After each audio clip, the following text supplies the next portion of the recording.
বিএনপির অবস্থান কর্মসূচিতে দীপেন দেওয়ান।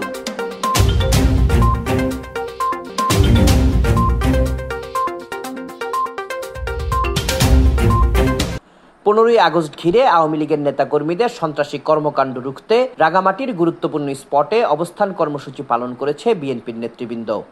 বৃহস্পতিবার কর্মসূচিতে ভেদবেদী উপজেলা পরিষদ, বনরূপা, পুরাতন বাস স্টেশন ও তবলছড়িতে উপস্থিত হয়ে নেতাকর্মীদের সাথে অবস্থান করেছেন কেন্দ্রীয় বিএনপির সহ ধর্ম বিষয়ক সম্পাদক অ্যাডভোকেট দীপেন দেওয়ান।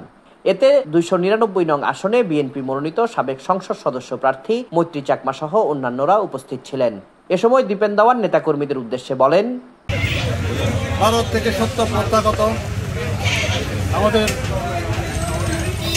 বিএনপির জাতীয় নির্বাহী কমিটির সম্মানিত সদস্য জনাব সালাউদ্দিন আহমেদ আপনাদের সবাইকে সংগ্রামী শুভেচ্ছা এবং অভিনন্দন জানিয়েছেন।